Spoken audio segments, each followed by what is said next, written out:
Hi there, it's HorrorTube here. The island of Koh Tao, which is located in southern Thailand, is known as Turtle Island because from a distance it appears to be a big turtle resting on the water. In relation to the other islands, the island is small. It's also not that advanced. However, tourists find it to be highly popular.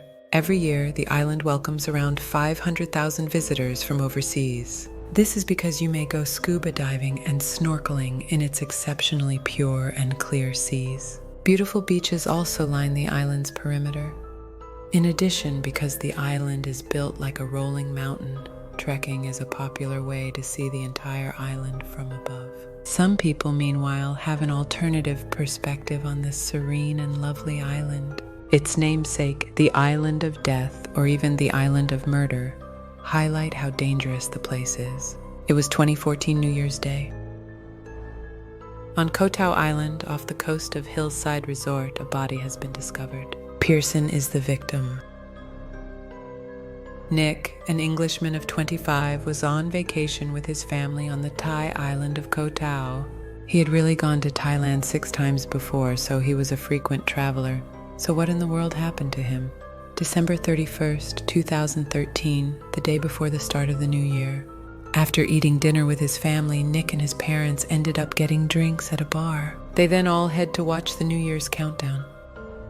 After the fireworks display, they all head home as dusk descends. Nick has reserved a solitary room, rather remote from his parents. Nick making his own hotel reservations while the entire family is going together seems a little strange, don't you think? However, there are plenty of bungalow-style lodging options on Koh Tao. Although they appear to be small huts, they are not very large inside. For this reason, even when families travel together, they frequently reserve separate lodging for the adults. Nick was supposed to visit his parents' room on January 1st, the morning of New Year's Day, for his next appointment, but they haven't heard from him in a while. Nick's parents become agitated. They initially believed he might have overslept, but when they didn't hear from Nick during the morning, they went to his quarters to try to wake him. The parents cautiously opened the door to find themselves in an unanticipated circumstance. Nick was alone in his room. I wonder where Nick went this morning.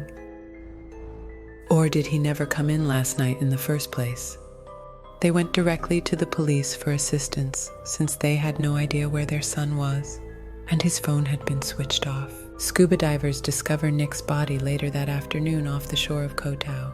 When Mr. and Mrs. Pearson learned that their son had died, they cried out. However, there was something peculiar about their son's physique. Nick had horrific injuries all over his body. The Pearson family has a gut feeling that their son has been killed, and they are eager to learn the outcome of the Thai police inquiry. The local police report arrived the following day. It was determined that Nick's death was an accident. This was the police's line of reasoning. The conclusion was that Nick had gone out for a night swim after splitting up with his family the night before, and instead of returning to his hostel, he had fallen from a 15-meter cliff and perished in the sea. However, Nick's parents were inconsolable. His body bore far too many scars for this to have been an accident. Moreover, by the time the countdown to the new year concluded, it was much later than 1 a.m, and I recall Nick stating, "I'm exhausted at that moment. I'm heading straight to bed," the individual suddenly declared, and the cops couldn't figure out why the guy had gone for a night swim and leapt from a 15-meter cliff by himself in the dead of night. The Pearsons temporarily moved back to the UK. They still make every effort to learn the truth about their son's passing, though. They launched a lawsuit and had their son's body autopsied. They continue to look for evidence to support their theory that the case may not have been thoroughly probed in Thailand. However, it's not a British case. Rather, it's an island in Southeast Asia in a poorly policed region, so not much attention is paid to it. And after that, something else occurs. Around 8 months after Nick's passing in September 2014, on the island of Koh Tao, another visitor was discovered deceased. This time, too, the bodies were discovered once more on a beach. The victims were a British guy named David Miller and a woman named Hannah Weather. They had met and become friends on the island of Koh Tao, but they were not a couple. They were both students in their early 20s who were taking a summer vacation to Koh Tao with pals. They met at a Koh Tao pub by chance, became friends, and spoke for 3 or 4 hours. We even shared a photo with each other.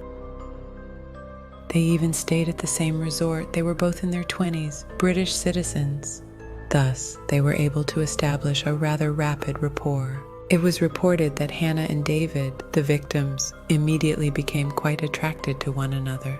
Hannah and her pals eventually exited the bar.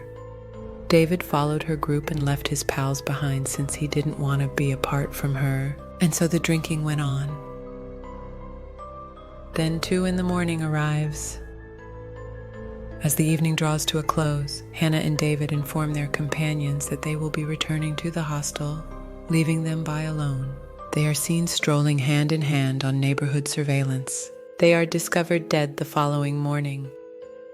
Their remains were found 30 meters from their house on the sand and seashore.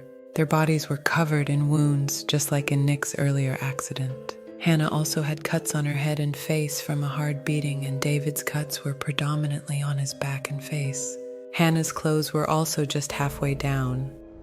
Subsequent examination revealed indications of sexual assault as well. Sadly, it had been quite some time since their bodies had been dumped on the shore. People flocked around the bodies as soon as they were discovered. Additionally, individuals were snapping photos of the corpses and sharing them on social media. Ironically, just when you thought social media was a negative thing, the shocking pictures they shared of the body made the UK and the rest of the world aware of the Koh Tao Island tale. The horrifying images infuriate the people, and it soon becomes apparent that this was no accident. Nick's passing is also thrust back into the public eye at the same moment. The public starts to insist on a new investigation of the complete sequence of events that occurred on the island. It's a very close call that may become a diplomatic problem between the UK and Thailand in this kind of atmosphere. This time, the police on the Thai island of Koh Tao appeared to have got it right for whatever reason. They gathered evidence from the surrounding area, which included a stick, a pickaxe, and a cigarette butt that was discovered close by. Hannah's body was also used to get a DNA sample, and they quickly developed a suspect and their identities. Those were David's pals. This was the police narrative. David was assassinated by his British pals who had accompanied him to Koh Tao and got into a fight. Thus, the tourists had a fight on the trip, which resulted in a murder. The island of Koh Tao had nothing to do with this incident. David's buddies are angry that they are being falsely accused of being the cause of their friend's death. To make matters worse, the Thai police discover that there is a discrepancy in the DNA between Hannah's remains and David's acquaintances. The Thai police then abruptly change course and identify a different suspect. The suspects changed after that. The suspects that the police continually switch up include migrant laborers, boat drivers, Thai mafia, etc. At this point, it becomes increasingly apparent that the police are only concocting suspects in their own minds, rather than conducting a thorough investigation. A critical piece of evidence was found in the midst of this frustration on the 15th anniversary of Hannah and David's deaths. The hostel where they were staying provided the CCTV footage. It is also fairly near to the location of the body discoveries. After reviewing the video, the cops discover 3 odd males passing by the location. Monglok, Jolin, and Wei Piao were their names. Additionally, they were all Myanmar-born migrant laborers. Thailand's tourist sector is enormous. Thus, individuals from Myanmar, a nearby nation, frequently traveled to Thailand in search of employment. And with these men, that was the situation. These 3 individuals were summoned in by the police right away, and they were subjected to questioning over their role in the case. When the investigation is through, Monglok leaves the police station, but Jolene and Wei Piao stay in custody. Why are just 2 of them in custody while it is obvious that all 3 of them are suspects? It turns out that Wei Piao and Jolene were jailed because they were undocumented migrant laborers, not because of the murder that occurred in the first place. A visa issue arose. Mong Lok was released since he was the only one of the three who had the right to stay. Therefore, those in custody right now aren't there for murder. Rather, they're there because they entered the nation without authorization. Thus, it appeared that the Thai police would escape punishment once more, but then an unforeseen event took place. They declare the following day that Wei Piao and Jolene have both admitted to the crime. They restate that the DNA found at the scene is identical to that of Jolene and Wei Piao. After then, the cops call a press conference. However, the offender's appearance is a little peculiar.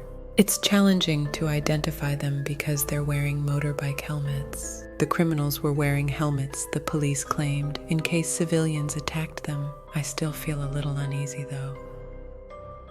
The ease and serenity with which Jolene and Wei Piao admitted to the crime. In fact, among migrant workers from Myanmar, there were nasty rumors going around at the time of the investigation. There was a rumor that the Myanmar man was being falsely accused of the crime by the Thai police. There were also accounts of police snatching laborers from Myanmar and making them provide a statement. The concept was that workers from Myanmar might be easily set up if they appeared even remotely suspect. This was not totally accurate. Actually, all of the Myanmar laborers on Koh Tao had their DNA samples taken at the time by the police. Simultaneously, 2 employees from Myanmar unexpectedly admitted their guilt, prompting inquiries into possible coercion. Finally, the National Human Rights Commission of Thailand intervened and reopened the case in October 2014. The report reveals that Jolene and Wei Piao were forced to make false confessions by the police through torture, as we had anticipated. However, that is only what they said. There's no evidence to support the claim of coercion. Conversely, the police were in a strong position to declare, "What more evidence do we need? We have a DNA match." This DNA test seemed dubious as well. However, there are certain concerns about this DNA test. The authorities said that the DNA match was perfect within hours after Jolene and Wei Piao's initial confessions. DNA testing requires at least 48 hours, therefore this is absurd. The public's reaction was to assert that the police had falsified the evidence. A petition was signed by many, and the British Foreign Officer released a statement. They won't frame innocent people if they conduct a thorough investigation, and they'll find the true offenders before they do. However, no more inquiry was conducted in Thailand. Only confusing outcomes follow, and Jolene and Wei Piao are ultimately found guilty and given a life sentence during the trial. Perhaps it's because they are helpless employees in a helpless nation? Is a melancholy idea. By the way, everyone, the deaths on Koh Tao Island are not over yet. On January 1st, 2015, the very next year, a Frenchman was discovered hanging in a hostel on Koh Tao. And on January 21st, a few days later, a British woman was discovered deceased in her hotel room. In 2017, 2 years later, an excursionist perished in a swimming pool. From unexplained disappearances to the more drastic option of hanging oneself from a tree, the list goes on and on. On Koh Tao Island, there have been over 20 fatalities in all. That is a significant coincidence.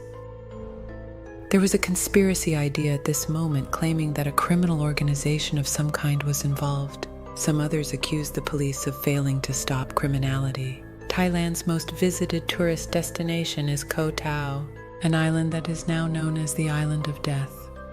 I would strongly advise you to exercise caution if you plan to come here. We are only able to protect ourselves if we are unable to prevent it from occurring. That brings an end to HorrorTube for now. Thank you.